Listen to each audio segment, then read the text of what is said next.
अज्ञानतिमिरान्धस्य ज्ञानञ्जनशलाकया चक्षुरुन्मीलितं येन तस्मै श्रीगुरुवे नमः। श्री चैतन्य चरितामृत अंतलीला चैप्टर 4 प्रयास संख्या 29। सनातन गोस्वामी और चैतन्य महाप्रभु के बीच में एक अद्भुत वार्तालाप, जिसमें चैतन्य महाप्रभु सनातन गोस्वामी को जीवन जीने का कारण क्लियर कर रहे हैं। और ये क्लियर कर रहे हैं कि जो भी हमारे पास में है वस्तुएं, वो भगवान के लिए हैं, और भगवान अगर उस चीज़ को एक्सेप्ट कर रहे हैं तो हमें उसको रिजेक्ट करने की कोई आवश्यकता नहीं है। जब हमारा शरीर भगवान की सेवा में लगाया जा सकता है तो उस शरीर को नष्ट करना उचित नहीं है। सनातन गोस्वामी बोलते हैं, हेन वंश घृणाचाड़ी कैला अंगीकार, तोमार कृपाया वंशे मंगल अमार। हे प्रभु, आपने मेरे परिवार से घृणा किए बिना मुझे अपने सेवक के रूप में स्वीकार किया है। केवल आपकी कृपा से ही मेरे परिवार में मंगल ही मंगल है।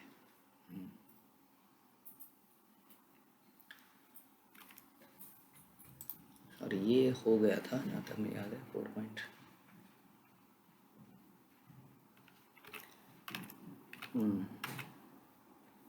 हमने कहाँ से, कौन से श्लोक से है प्रभु? 69। ओके, 69। यस। विप्रादि षड्गुण युतारविंद नाभ पदारविंद मुखात स्वपंच वरिष्ठम मन्ये तदर्पितमनो वचने हितार्थ प्राणम पुनाति स कुलम न तु भूरिमानः। भले ही कोई ब्राह्मण कुल में उत्पन्न हो और 12 ब्राह्मण गुणों से युक्त हो, किंतु इतना योग्य होते हुए भी यदि वह कमल ना भगवान कृष्ण के चरण कमलों में समर्पित नहीं होता तो उस चांडाल के समान भी नहीं है। कौन? ब्राह्मण।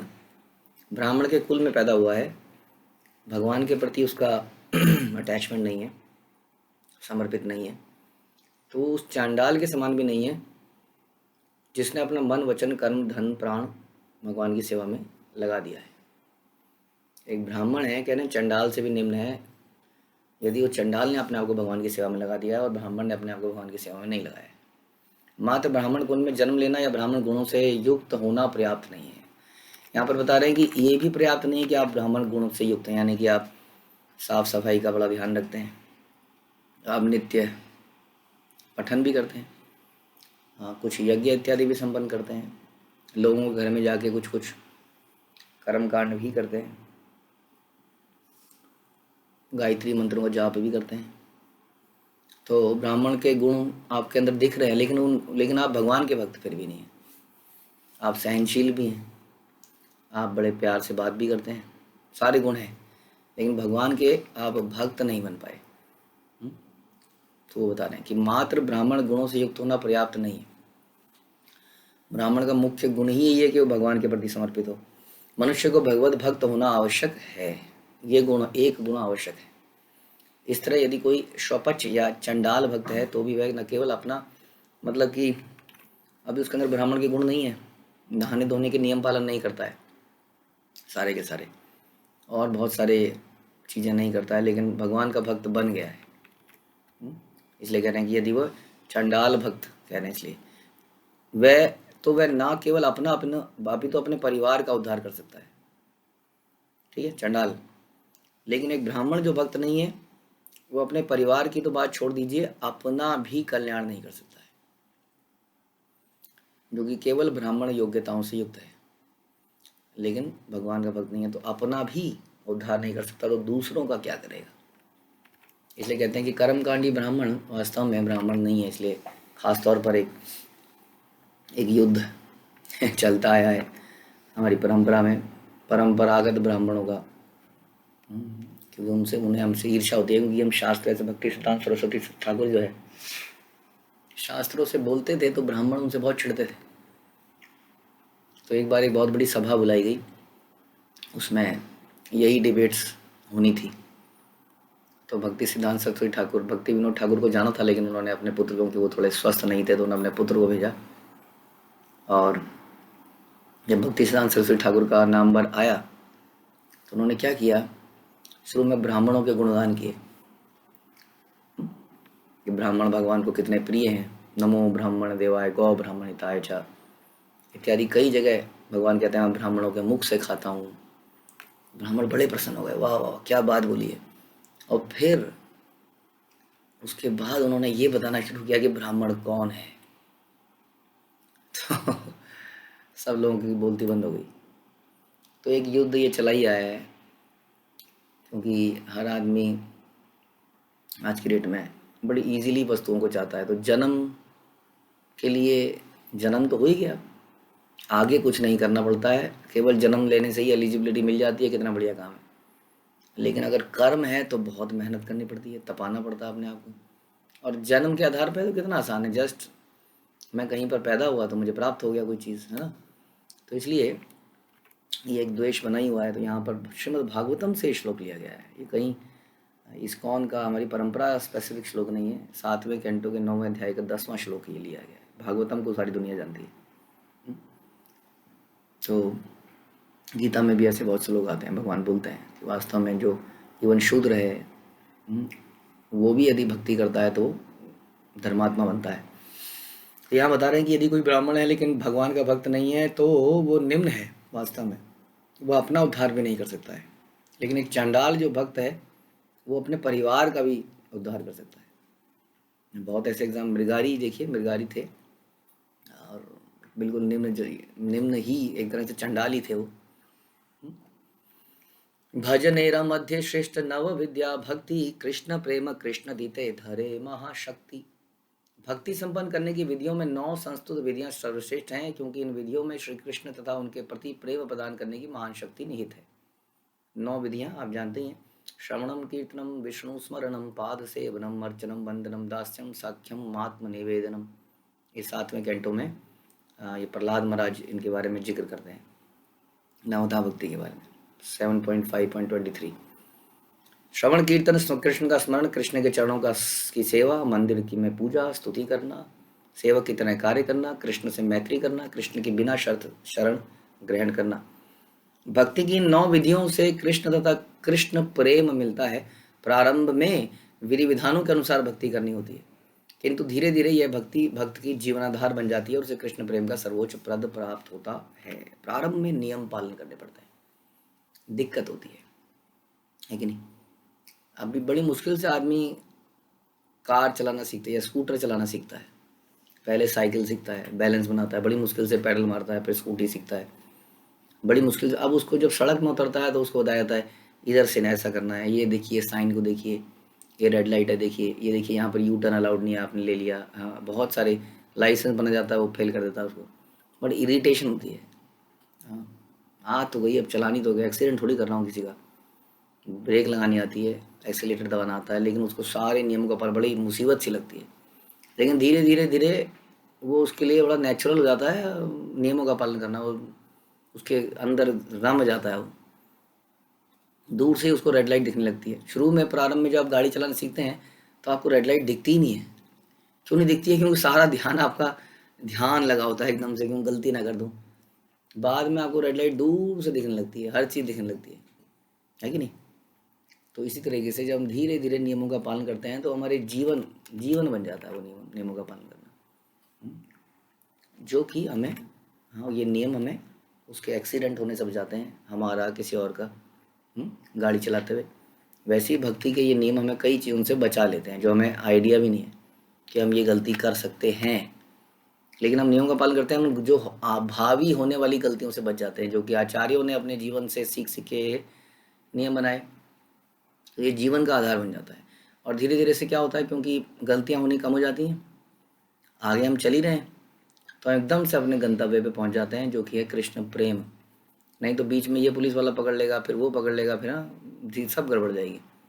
इसलिए तो नियमों का पालन करने से हमसे वो गलतियाँ होने से बच जाते हैं, गुरु ब्राह्मण वैष्णव के प्रति, कृष्ण के प्रति। तो उससे हम तुरंत फिर पहुंच जाते हैं।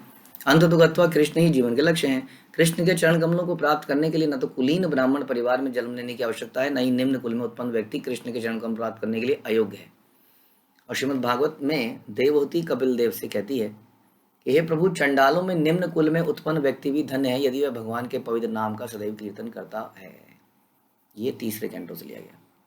ऐसा व्यक्ति पहले से भी सभी तरह की तपस्याएं कर चुका है, वैदिक यज्ञ संपन्न कर चुका है, पहले ही पवित्र नदियों में नहा चुका है और समस्त वेदों का अध्ययन कर चुका है, ऐसा मान लेना चाहिए। इस तरह वह एक महापुरुष बन चुका है। हाँ? लेकिन अभी तो दिखने में नहीं दिखता है, अभी तो चंडाल दिख रहा है। लेकिन क्योंकि उसने निष्कर्ष को पकड़ लिया है, इसलिए वो व्यक्ति समझ लीजिए सब कुछ करके आया है, तभी भक्ति कर पा रहा है। कुंती देवी भी कहती हैं, बता रहे हैं भागवतम में, कि जो व्यक्ति अपने जन्म, ऐश्वर्य, ज्ञान तथा सौंदर्य पर गर्व करता है वह आपके चरण कमलों को प्राप्त नहीं कर सकता। हम अक्सर कहते हैं ना, हम वहाँ उस खानदान के हैं, जानते हो मेरे पिताजी का बड़ा रुतबा था यहाँ पर, सारे लोग जानते हैं हमको, उस खानदान से हम हैं, ऐसा है, पुश्तैनी जमींदार हैं, पुश्तैनी ब्राह्मण हैं। बड़ा अच्छा लगता है बताने में, मेरे पिताजी ये थे, मेरे पिताजी के पिताजी ये थे, मेरे उनके भाई ये थे, पढ़ाई लिखाई में उसमें ये थे, वो ये पोजीशन पे थे, ये बताने में बड़ा अच्छा लगता है। तो ये अच्छा लगने को ही तो गर्व होना कहते हैं, राइट? इसी को गर्व होना कहते हैं।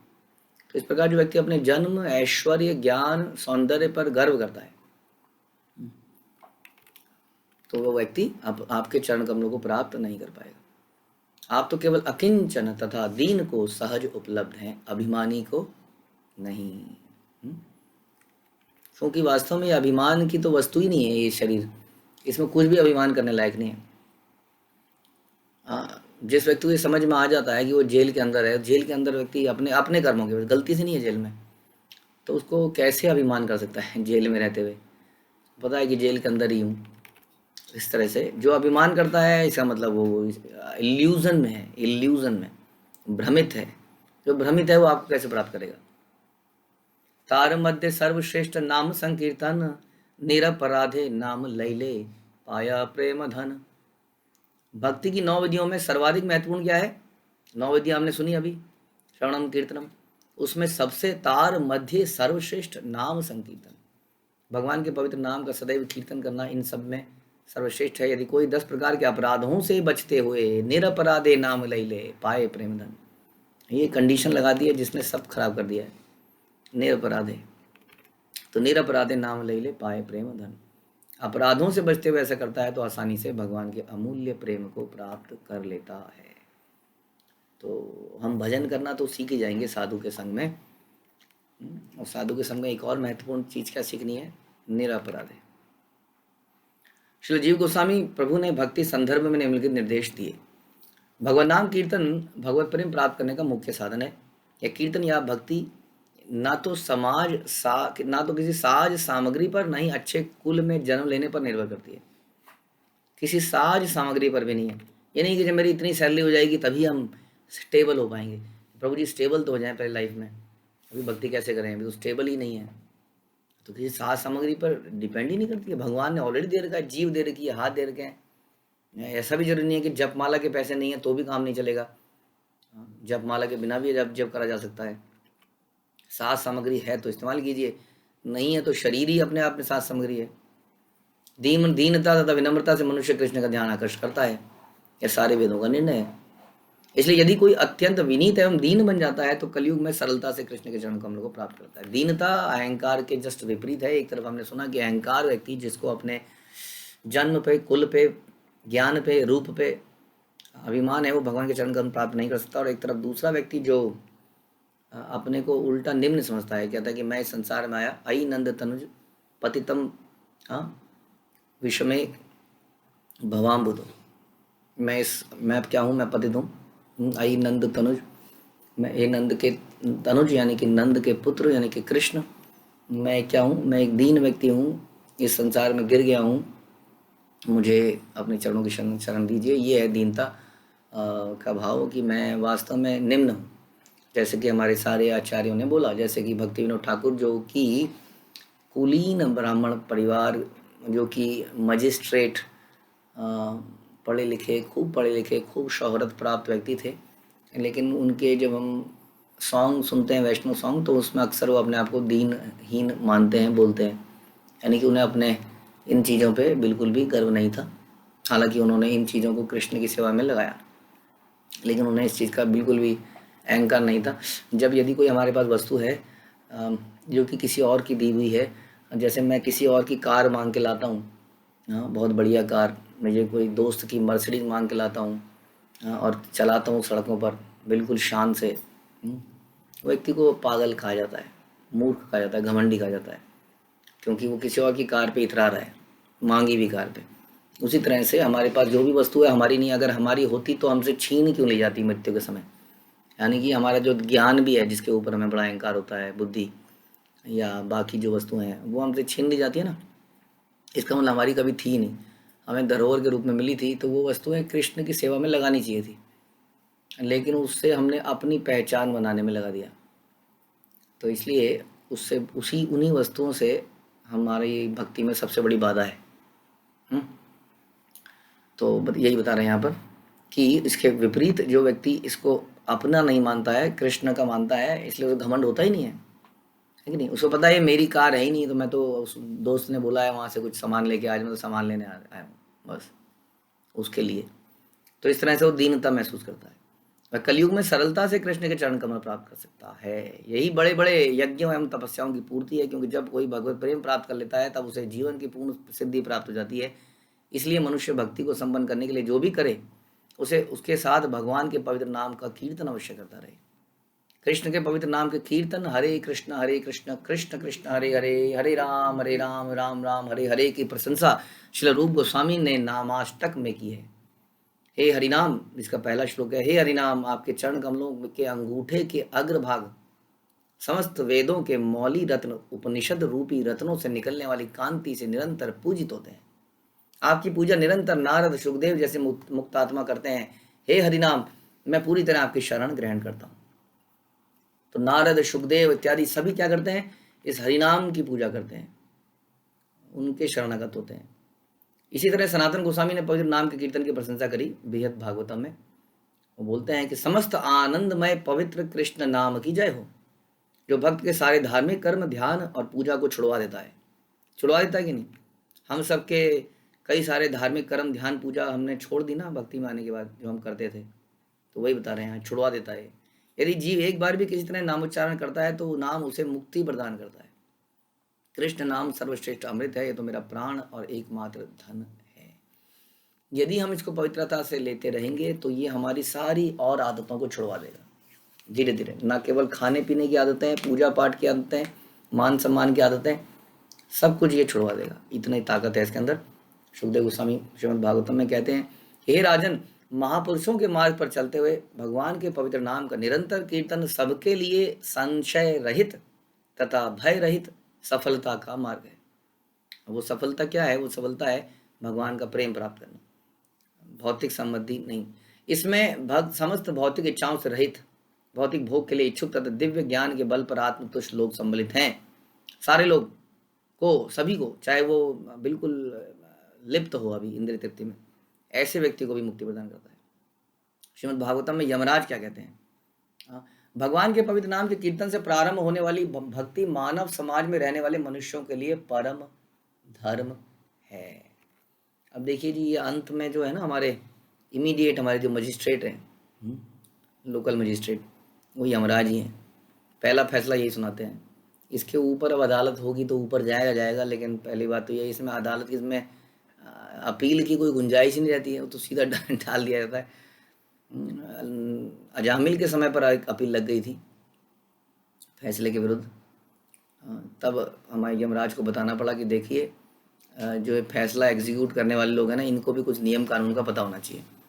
तुम लोग मुझे मरवाओगे, तुम जानते नहीं हो, एक सुप्रीम कोर्ट भी है, मेरी कोर्ट फाइनल कोर्ट नहीं है। सुप्रीम कोर्ट के समय समय पर जो केस स्टडीज़ होती हैं, वो फाइनली डायरेक्ट करती हैं नीचे के कोर्ट्स को, कैसे उन्हें डिसीजन लेना है कि नहीं, है ना। क्योंकि लॉ की इंटरप्रिटेशन हमारे जैसे भारत में सुप्रीम कोर्ट बताता है जी ये है लॉ, इसका मतलब ये है। नीचे के कोर्ट जब में वकील जब लड़ते हैं तो बताते हैं, देखिए जी, सुप्रीम कोर्ट में इतने साल में ये फैसला हुआ था, इसके अंतर्गत आपको ऐसा फैसला करना चाहिए। उसी तरह से यमराज कहते हैं उनको कि मैंने कुछ तुम्हें नियम बताए हैं कि पापियों को कैसे पीट के लाना है, लेकिन सुप्रीम कोर्ट की जजमेंट के अनुसार नाम लेते हुए व्यक्ति के लिए ये सब एग्जाम्प्ट है। ये जजमेंट का तुम्हें पता होना चाहिए। तो उसी जजमेंट के बारे में बता रहे हैं अपने जूनियर्स को, हाँ, कि मानव धर्म का परम धर्म क्या है। नाम, पवित्र नाम के कीर्तन से प्रारंभ होने वाली भक्ति, ये परम धर्म है, ऐसा यमराज ने बताया। चैतन्य महाप्रभु ने भी शिष्टाष्टकम में बताया कि अपने आप को मार्ग में पड़े तिनके से भी तुच्छ मानकर विनीत भाव से भगवान के पवित्र नाम का कीर्तन करना चाहिए। भक्त को वृक्ष से भी अधिक सहनशील, झूठी प्रतिष्ठा के भाव से रहित और अन्यों को का आदर करने के लिए सदैव तत्पर रहना चाहिए। ऐसी मनोदशा में रहकर मनुष्य भगवान के पवित्र नाम का कीर्तन निरंतर कर सकता है। तो ये सब डिस्कस हुआ। एतशुनि सनातेन हैल चमत्कार, प्रभु न भाई मोरा मरण विचार। और सनातन गोस्वामी को आश्चर्य हो गया कि ये कैसे पता चल गया महाप्रभु को कि मैं आत्महत्या का विचार कर रहा हूँ। हाँ, और ये उनको अच्छा नहीं लगा, मेरा ये विचार उनको अच्छा नहीं लगा। यदि उनको अच्छा नहीं लगा तो क्या करना चाहिए, उस विचार को त्याग देना चाहिए। जैसे हम अक्सर डिस्कस करते हैं, विचारों का त्याग ही सबसे बड़ा समर्पण है। शरीर का त्याग हो जाता है, नतमस्तक हो जाएंगे आप, लेकिन विचारों का त्याग बड़ा मुश्किल हो जाता है, क्योंकि विचारों से हमें लगता है कि हमारी पर्सनैलिटी विचारों से ही बनती है।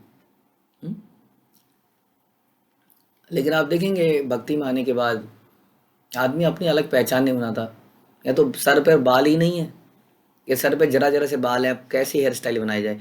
सबका हेयर स्टाइल एक ही है, सबके एक ही तरह की चोटी है। चोटियों में अलग अलग स्टाइल मत बनाइए अपनी पहचान बनाने के लिए। कंठी माला में अलग अलग तरह की कंठी माला डाल के पहचान बनाने का प्रयास मत कीजिए। कोई भी पहचान बनाने का प्रयास नहीं करना है, कहने का मतलब ये है। एक जैसे हमारे सिंपल वाइट, हाँ भक्तों में तो वाइट हैं, कपड़े वाइट, सर मुंडे हुए, छोटे छोटे बाल, एक ही तरह का सब कुछ। देखा जाए तो कोई अलग पीछे से कोई देखे तो सब एक जैसे हैं। अब भौतिक संसार में हर कोई व्यक्ति कोई लाल करेगा बालों को, कोई काला करेगा, कोई ये स्टाइल बनाएगा, कोई वो स्टाइल बनाएगा। बड़ी स्पर्धा है पहचान बनाने के लिए। यहाँ पर क्या है, भक्ति में कोई और हमारी पहचान नहीं है। इसी तरह से हमारे विचारों की भी कोई अलग पहचान नहीं है। कहीं पर कुछ चल रहा है तो मैं कुछ हट के बोलूँ, ये सब लोग तो एक ही तरह से बोल रहे हैं, मुझे कुछ हट के बोलना है। नहीं नहीं, ऐसा भी नहीं है, ऐसा भी तो है। कई बार समाज में झूठी वाहवा लेने के चक्कर में हम ऐसा बोल भी देते हैं। समाज के लोग ऐसे विचारों को बड़ा, हाँ, हमारे विचार थोड़े से डिफरेंट हैं इन द सेंस कि समाज से डिफरेंट है। तो हमें अपने विचारों को एज इट इज़ बोलते रहेंगे तो हमारे अपने विचार ही नहीं हुई। जो प्रभुपाद ने पुस्तकों में दे दिया वो हमारे विचार हैं, है कि नहीं। प्रभुपाद ने जैसे हमने दिया, ये जो शास्त्र दिए, प्रभुपाद ने बोला ना 10,000 सालों तक मैं संसार में इसका प्रचार करता रहूँगा। तो हम जो उनके विचारों को बोलते रहेंगे, हमारे अपने विचार हो सकता है कहीं पर डिफरेंट हो, क्योंकि हम अलग तरीके से पले बड़े माना, तो उनको त्याग देना चाहिए। ये असली क्या है, ये असली समर्पण है। तो सनातन गोस्वामी के मन में तो कोई और विचार था, लेकिन चैतन्य महाप्रभु को ये विचार पसंद नहीं आया। एतशुनि सना तेरा हैल चमत्कार, हाँ, इसलिए उनको लगा कि ये महाप्रभु को अच्छा नहीं लगा। सर्वज्ञ महाप्रभु निषेधि लामोरे, प्रभु चरण धरी कहीं न तहारे। सनातन गोस्वामी ने निष्कर्ष निकाला कि भूत वर्तमान और भविष्य को जानने वाले चैतन्य महाप्रभु ने मुझे आत्महत्या करने से मना कर दिया है। तब वे महाप्रभु के चरणों पर गिर पड़े और इस तरह बोले, अब अपना हार्ट रिवील कर रहे हैं। सर्वज्ञ कृपालु तुम ही ईश्वर स्वतंत्र, ये न चाहो तैचे नाची ये न काष्ठ यंत्र। हे प्रभु, आप सर्वज्ञ हैं, कृपालु हैं, सर्व स्वतंत्र परमेश्वर हैं। मैं तो कठपुतली की तरह जैसा आप चाहते हैं नाचना चाहता हूँ। तो इन्होंने विचारों को तुरंत त्याग दिया, और जैसे आपकी इच्छा वैसा ही होगा, ऐसा ही हम करेंगे। अब ऐसा हम ना करें कि हमारे जीवन में भी हम चैतन्य महाप्रभु मेरे स्वप्न में आएंगे और मुझे बताएंगे। ये शास्त्र में इसलिए दिए गए हैं, इनको पढ़ के हम अपने जीवन को उन्हीं के अनुसार जिए। Don't wait for personal instruction. अगर पर्सनल इंस्ट्रक्शन दी जाए तो बड़ा मुश्किल हो जाएगा जीवन में, है ना। हर चीज़ की पर्सनल इंस्ट्रक्शन की वेट करते रहेंगे तो हर चीज़ में मैं पूछूंगा जाके। अब जो बताया गया है उसके अनुसार जीवन जीना चाहिए। जहाँ कन्फ्यूज़न है वहीं तो पूछा जाए। ऑलरेडी इंस्ट्रक्शंस मिली हुई है, हमारी गुरु परंपरा हमें अक्सर अपने प्रवचन, शिला प्रभुपाद ने अपने इंस्ट्रक्शन दे रखे हैं किताबों में, गुरु परंपरा हमारी इंस्ट्रक्शन दे दिए हैं अपने प्रवचनों में। हमें सुन के हाँ जी ठीक है ये है इंस्ट्रक्शन। हम ये नहीं कि ये मेरे को थोड़ी कहा है, ये तो जनरली सबके लिए बोला है, राइट। कहीं पर डाउट है तो उसको हम पूछ सकते हैं। डाउट भी फिर भी आ ही जाते हैं, क्योंकि कई बार इंस्ट्रक्शंस किसी पुरानी इंस्ट्रक्शन के अगेंस्ट में लग सकती है, हाँ, तब हम पूछ सकते हैं। और किसी जगह पर हो सकता है कोई है ना, कोई जाके बोले कि तुम्हें ये करना है, अब हाँ, कहीं पे जाके कोई, अब किसी विदेशी नए लोगों के, जैसे यूथ के बीच में कोई प्रवचन दे रहा है, नए नए लोग हैं, तो उसमें हो सकता है बोले कि आपको 2 माला करनी चाहिए। आपको अरे 2 माला, आप 16 माला क्यों कहते हैं करने को? वहाँ तो 2 माला कह रहे हैं। तो ऐसी ऐसी जगहों में पूछा जा सकता है कि क्या है, मेरे लिए क्या है। इसलिए बता रहे हैं कि मैं जैसा आप चाहते हैं मैं वैसा ही नाचूंगा। नीच अधम पामर तुई, पामर स्वभाव मोरे जिया इले तुम्हार की बाह बेलाव। मैं नीच कुल में जन्मा हूँ, निसंदेह मैं सबसे नीच हूँ, घृणित हूँ, क्योंकि मुझ में पापी व्यक्ति के सारे दुर्गुण हैं। यदि आप मुझे जीवित रखते हैं तो क्या लाभ होगा? आप अपने हृदय को रिवील करना कहते हैं इसको। अंदर अभी है ना, अंदर वो बातें थी, करेंगे तो वही चैतन्य महाप्रभु जो चाह रहे हैं, लेकिन अपने विचारों को व्यक्त कर रहे हैं कि मेरे होने ना होने का क्या लाभ है? आप बताइए तो सही, मैं जीवित तो रहूंगा आप कह रहे हैं तो, बट मैं वेस्ट हूँ। मैं क्या करूंगा आपके लिए? मैं पापी हूँ, नीच हूँ, घृणित हूँ। प्रभु कहे तोमार देह मोर निज धन, तुम ही मोरे करी याच आत्मसमर्पण। चैतन्य महाप्रभु ने कहा तुम्हारा शरीर मेरी संपत्ति है। ये तो बड़ी अजीब सी बात हो गई, मेरी संपत्ति है मतलब भगवान की संपत्ति है, और भगवान की संपत्ति को हमने क्या बोल दिया? नीच गिरा हुआ, घृणित। हाँ, भगवान की प्रॉपर्टी। आप किसी कार आप लेके गए थे, मतलब तुम्हारी कार तो बेकार है, इसके टायर ऐसे हैं, और तो थोड़ा गड़बड़ है ना ये कार तो उनकी थी। उस तरह से देखा जाए तो फिर तो ये भी एक भाव है कि मेरा है ही नहीं, भगवान का है, तो जैसा भी है उसको भगवान की सेवा में लगाना है किसी तरीके से। तुम्हारा शरीर मेरी संपत्ति है, तुम इससे पहले ही मुझे समर्पित कर चुके हो, इसलिए अब अपने शरीर पर तुम्हारा अधिकार ही नहीं है।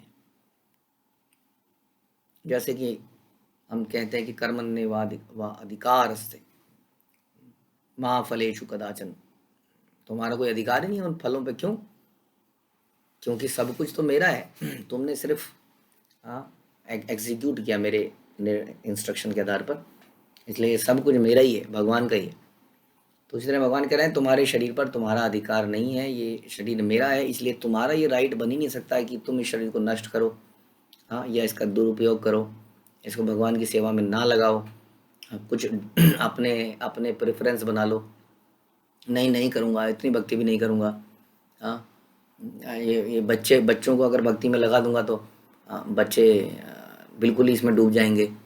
हाँ, फिर मेरा क्या होगा, मेरे कर्जों का क्या होगा? समाज में एक नाम भी तो स्थापित करना था ना, ये मेरा बेटा है, देखिए आज कौन सी पोजीशन पे पहुंच गया है। तो उसमें हमने अपने बच्चों को अपना समझ लिया है।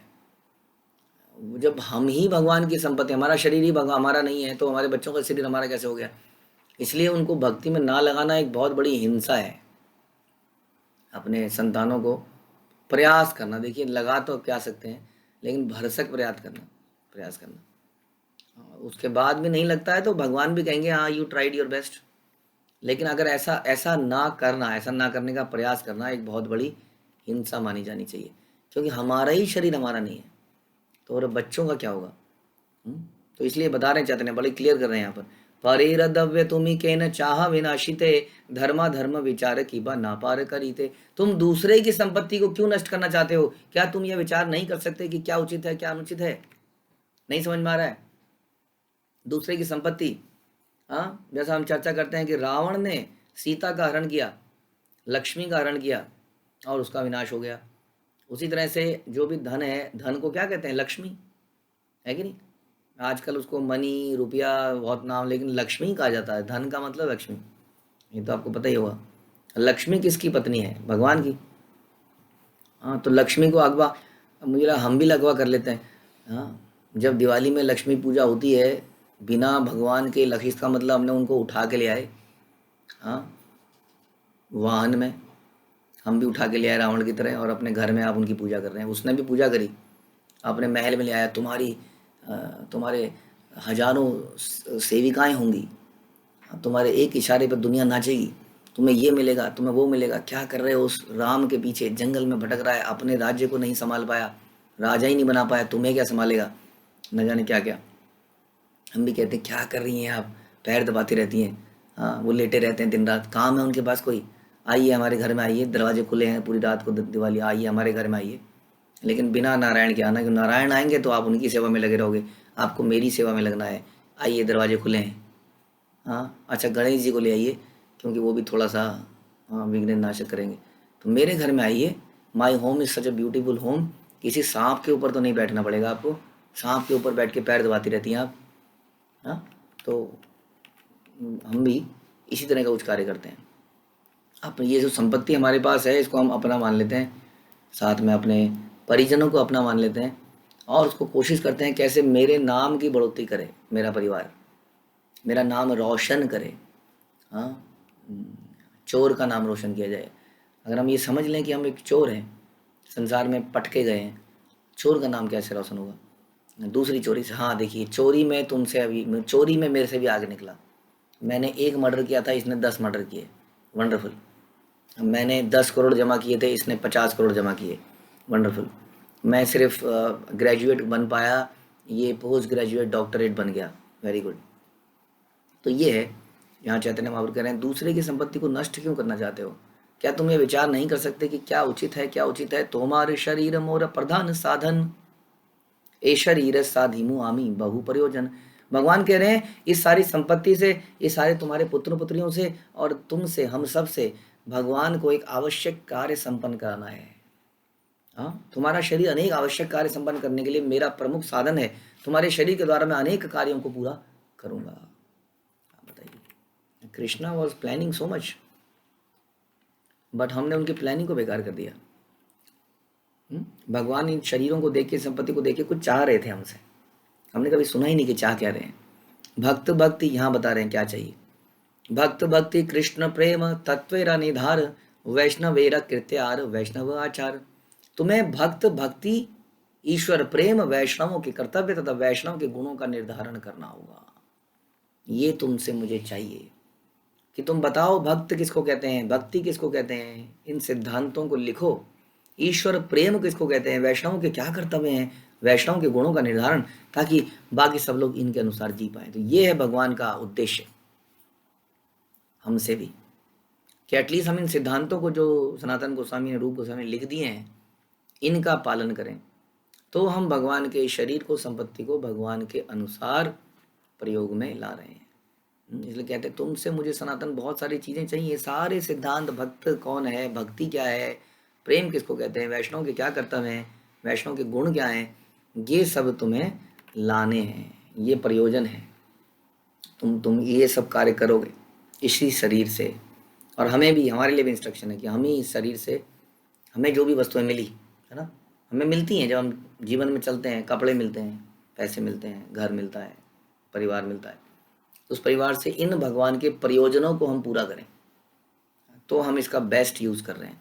अदरवाइज हम इसका मिस यूटिलाइजेशन कर रहे हैं, जिसकी वजह से हमारे जीवन में क्या होता है, रिएक्शन आता है, कर्म बंधन पड़ता है और हम सदा सदा के लिए संसार में फंस जाते हैं। ठीक है, तो हम भी अपनी संपत्ति को आइए यही सोचें कि सब कुछ भगवान की सेवा में कैसे लगाया जाए, ना कि इसलिए कि मैंने इतना जोड़ा था, ये इतना जोड़ के दिखाए, मैंने ये प्राप्त किया था, ये लोग ये प्राप्त करके दिखाएं, इत्यादि इत्यादि इत्यादि। सबको भगवान की सेवा में लगाया जाए, ऐसा हम प्रण लेते हैं, प्रार्थना करते हैं भगवान इसके लिए हमें बल दे। श्रील प्रभुपाद की जय, श्री चैतन्य चरितामृत की जय, श्री कृष्णदास कविराज की जय।